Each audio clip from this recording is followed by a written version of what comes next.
Mr. Evans, can you hear me?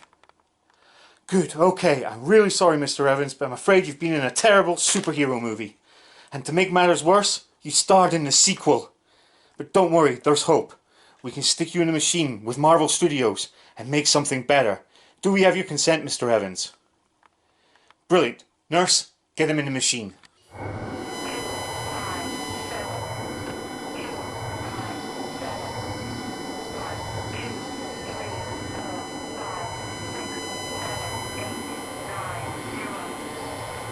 %.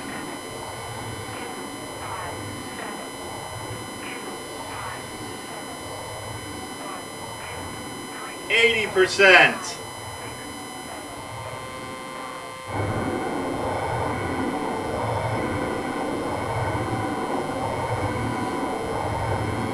100%.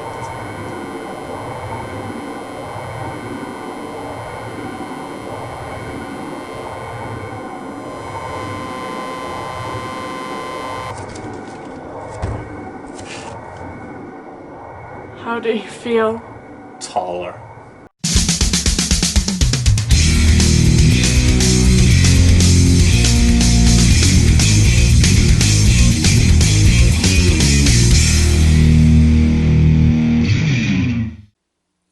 Hi everyone, and welcome to my review of Captain America the First Avenger.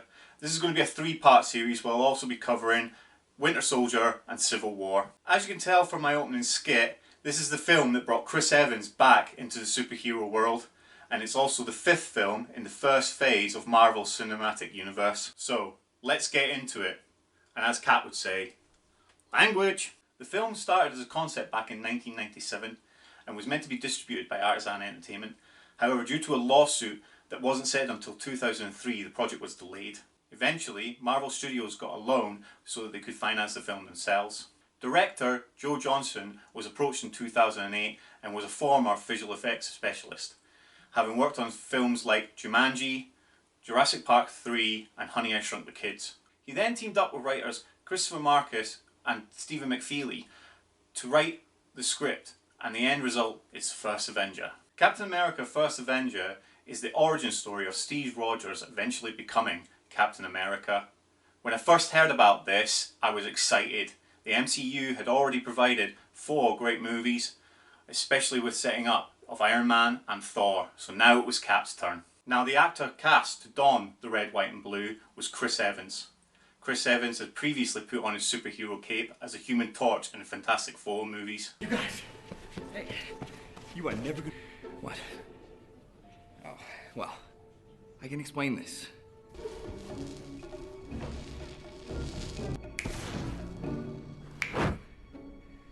Now picture that, but everywhere, everywhere. What? Yeah, that guy. To play Captain America, you have to be the all-American hero. You have to be able to kick ass, but also be that moral compass when things are dire. You have to be a battle-hardened soldier as well. Chris Evans, despite turning down the role 3 times for fear of failing at this role, eventually accepted and hits the nail on the head perfectly. Plus, he kicks ass in this movie.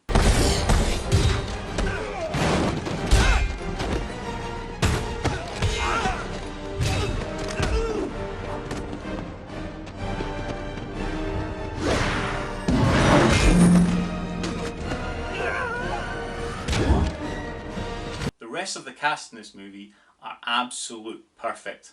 We have Tommy Lee Jones playing Colonel Chester Phillips, who could be any drill sergeant from any movie such as Full Metal Jacket, but with the Tommy Lee twists and little comical moments that he has. Hayley Atwell plays Peggy Carter, Captain America's love interest in this film. I love Hayley Atwell, and she brings the perfect combination of classy woman but could absolutely kick your arse if she needed to, and the balance is just absolutely right for Peggy Carter. You get Hugo Weaving as Johann Schmidt, aka the Red Skull, head of Hitler's Advanced Research Weapons Development Agency and head of Hydra. And honestly, every other rendition of Red Skull since then has not compared to this rendition. Sebastian Stan plays James Barnes, aka Bucky Barnes, or Bucky as he's known. This is a more grown up version of Bucky, not the weedy teenager that we know from the comic books. But the great thing we do see is Sebastian Stan and Chris Evans' friendship on screen, which makes that bond absolutely brilliant. So when we lose Bucky, you actually feel that loss that Captain America has. Dominic Cooper as Howard Stark, Tony Stark's father, and one of the project leaders on the Super Soldier project. And of course, Stanley Tucci as Abraham Erskine, the creator of the Super Soldier Serum. The cast brought their A-game to this movie, and every single character was on point. After 4 previous MCU movies doing so well at the box office, they had to get this right. The storytelling is a little slow paced to start with, due to this being an origin story, so this is to be expected. Johnston wanted this to be an epic blockbuster feel to it, similar to that of Raiders of the Lost Ark.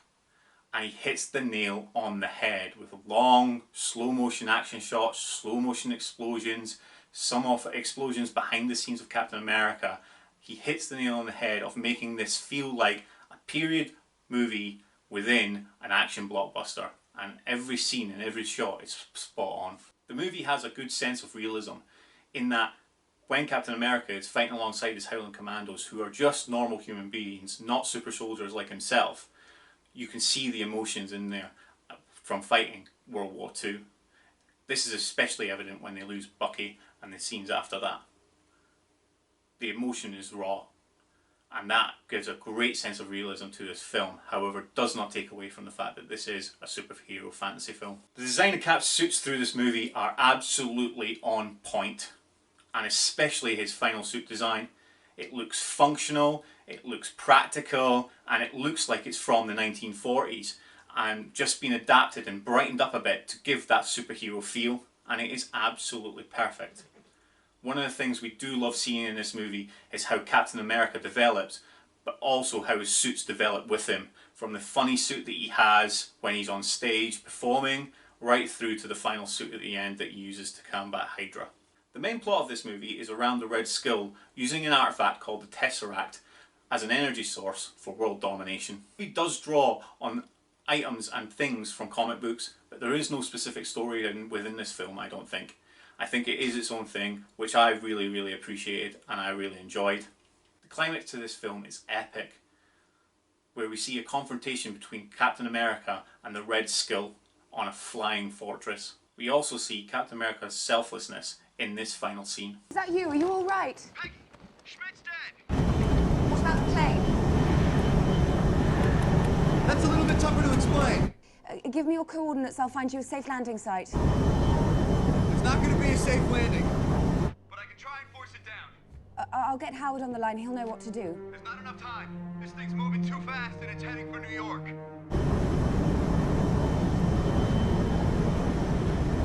I gotta put her in the water.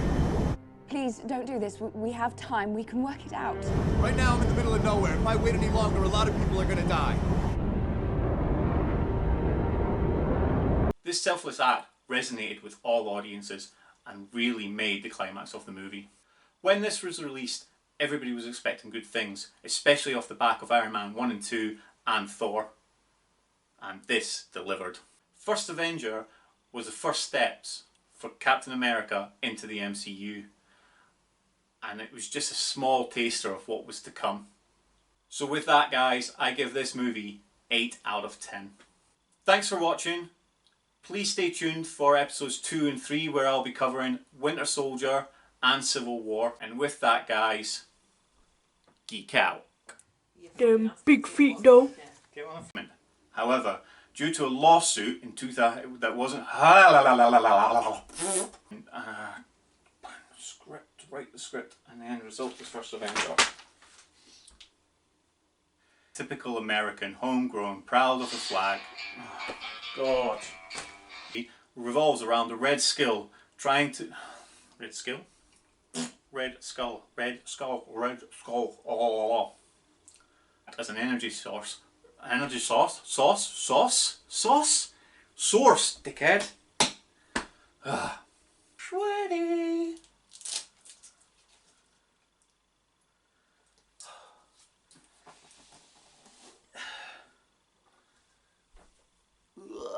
of that sweat.